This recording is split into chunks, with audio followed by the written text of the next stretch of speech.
Welcome to the Fantasy NASCAR Podcast. Daytona, let's go away. Summer race, Daytona. This is the Saturday show brought to you by RaceForThePrize.com. You want to get access to all the data from all of the plate races for DraftKings. Tons of super speedway data in this spreadsheet. Venmo, PayPal, Cash App, $10 the rest of the week, 20 for the month. Think about it. Get all this data. Stack in the back. All right, now people have turned off the show. They got the strategy. They know what to do. Stack in the back. You know that. Leave money on the table. You know that. We'll get into some more finite strategies for the super speedways in a second. TLDR, you're playing guys in the back. You're expecting plenty of wrecks at Daytona. And the summer Daytona race has notoriously been a wreck fest. And that was before it became a playoff cut race. It's still, for all intents and purposes, based on where it is in the calendar, again, a playoff cut race. You win, you're in. Not that being in the playoffs really matters, but we expect wrecks, we expect chaos. And you never know what the weather's going to bring in and how the race is going to get broken up. So, expecting chaos. He's going to stack guys in the back. And you probably are likely going to lean towards drivers that are a little more trustworthy, although most have equipment that can get there. Maybe a couple have a mile per hour or two more, or some history of getting a little bit closer to the front, and so you might lean more in that direction. Don't worry about ownership. It should spread out throughout the field. I would just hope that you pick the 6 that make it to the end. If you do, who cares about ownership? It is hard enough to pick 6 drivers that make it to the end, let alone then I need to pick 6. But those 6 can't be popular. You are dancing around a minefield for no reason. You're making it much harder on yourself for no reason. It doesn't have to be that difficult. You can stop at just finding 6 guys that you like. You want to try to do advanced math and calculus of, 6 guys that I like, but does someone else like this guy? What are we playing? Liar's poker? Not my game. We're stacking in the back. And if you want evidence, we'll give evidence. As you can see in the spreadsheet, you just run through all these previous optimal lineups. They've got to survive to get the top 10, and most often they start in the back. And we'll put up our old fancy chart. We look at all the optimal lineups at DraftKings going back to 2015. And we see that the driver starting on the pole only twice in those, 36, 37, 38 races, only twice has that driver ended up in the optimal lineup. Basically the entire top 10. Under 5 optimal lineup appearances going back to 2016. Starts to warm up here in the teens. And one could expect that these are people back in the day who were missing qualifying rounds, had a fast car, qualify 11th or 12th, don't go to the second round, yada, yada, yada. I'm not really worried about that. I don't think those numbers are significant enough. 6 and 7 looks great, but we see that number increase with more consistency back here. It looks to me like the line in the sand is 20th. And that's usually what I say. But you can adjust, because we do have plenty of drivers in the 30s. So that is the deeper strategy analysis. Where do you put your cut line? You set it at 20, set it at 25, set it at 30. Some people would argue 20s, no bueno, it's too close to the front. William Byron was in the optimal lineup starting 18th in the Daytona 500. You put your cut line at 20, you're not playing Byron, you didn't win. You might have won, but he did score a lot of fantasy points. So let's just go ahead and run through the grid. Now, one of the things that I've done, you can just set your projections however you would like. But I think one of the more important numbers is where you think the cut line is. My bar might be a little low. I put it at 54. I think 54 points gets a driver into the winning lineup. It might end up being more like 57. You can decide. So if we just take him, Michael McDowell, and project him for a win, and we'll give him 10 laps led, fast lap points, hog points. He scores a 55, which is 1 point above the projected cut line. But that's his absolute ceiling, 55. Whereas other drivers, we go down here, and we look at how much better they are against the projected cut. Bell, 9, Gibbs, 8, much more margin for error. They don't have to have a perfect day. A good day where they survive. McDowell's got to win. And so, for that matter, the same is going to be said for all of these drivers. You factor in some hog points or fast laps, laps led points. This dominator is not really going to be a thing here. You factor in those points along with just giving them a top finish. And yeah, they do get above that 54 cut line, but they can't go any higher. And they get above that cut line by having nearly perfect days. That's why we don't see drivers inside the top 10 or 12 often appearing in the optimal lineup. They have to absolutely, and it can be said for pretty much everybody in the top 10, they have to have a pitch perfect day. They've got to win. And no margin or room for error. Maybe a tiny bit. That's why you see 2 or 3. It's not completely zeros when we look at drivers starting inside the top 10 and getting the optimal lineup, but it's not often. Because it's not often these guys have perfect day. But yeah, we have seen drivers in the top 10, top 12 have perfect days. Probably like 7 or 8 over the last 8 years, and they get into the optimal lineup. As we get closer to the back, further from the front, that's where we see the projected cut line increase, and we have more room for error, and that's why these drivers tend to end up in the optimal lineup more than others. They don't have to be perfect. They just have to be pretty good and survive. For example, Ryan Blaney starting 14th. Most will say, too close to the front. Can Blaney win? Yeah, he can. Can he get some fast laps left side on the way? Probably. You can dial that down if you want. Right now, you can get him as almost 11 points over the projected cut line if he wins. Now you're saying, man, that's asking too much to project a win. Well, man, which is more likely to happen? Blaney winning or some of these guys in the back getting the top 5? Now, if I say if they get a top 10 versus a Blaney win, maybe you give them the nudge. Maybe you boost them over. But it's not as dominant of a conversation or argument to the point where you can scratch Blaney off. I'm going to go ahead and be aggressive and give Gregson a win, but it's more likely 5th is probably his ceiling. We'll give him 4th. We dial that down, and he's right in the no man's land, the no-go zone. He doesn't have much margin for error. If you like Blaney, then you could always take the long shot on Dillon. Again, I don't really advise doing this.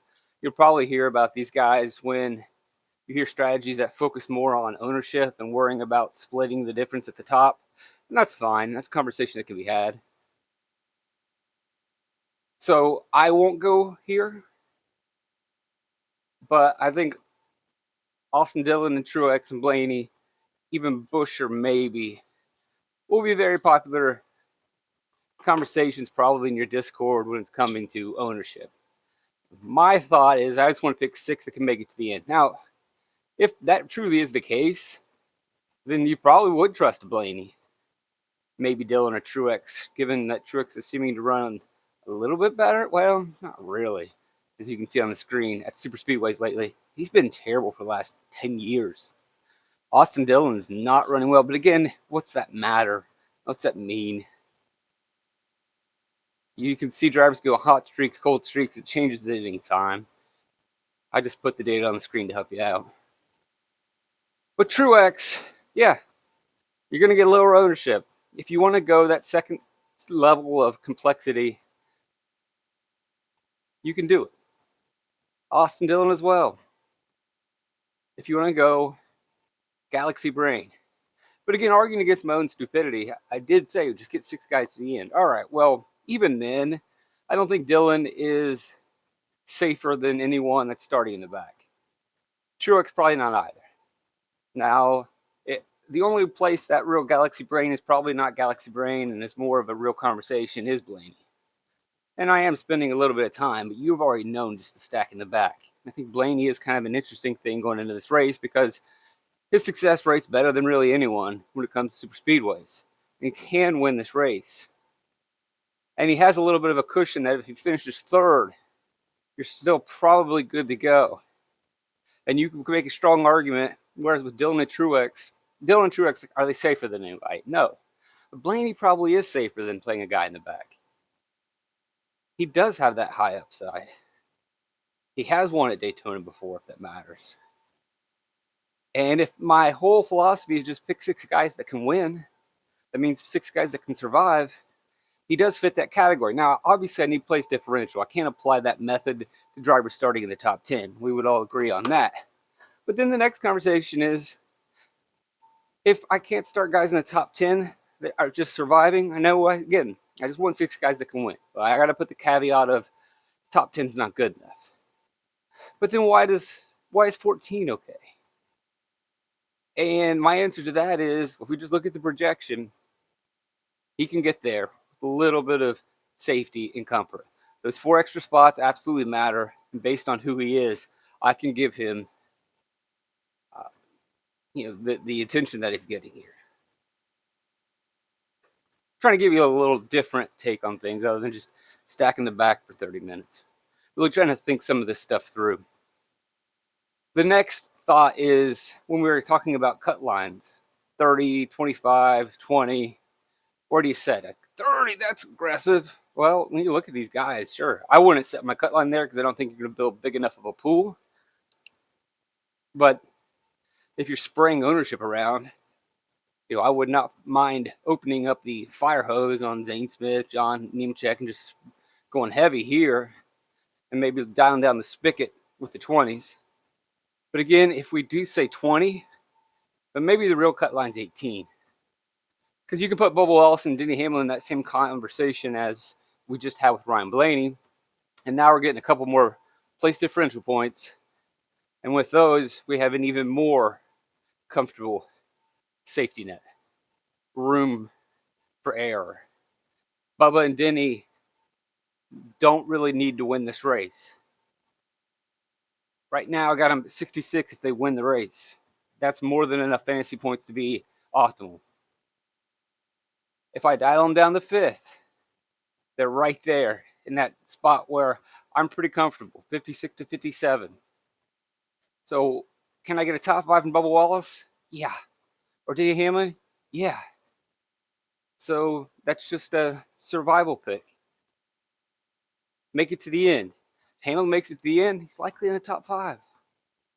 If Wallace is at the end, he's likely in the top 5. So then you feel a lot more comfortable with Wallace and Hamlin. That's what makes the Blaney conversation unique, in that he's really got to get up to that 3-2-1 possibly. And it might just be too aggressive. And you can make arguments on both sides. There's not a strong argument against Wallace, other than you're going to hear ownership conversations or Hamlin. But I think even if a lot of people have Wallace and Hamlin in the winning lineup, there's enough drivers back here that will separate ownership.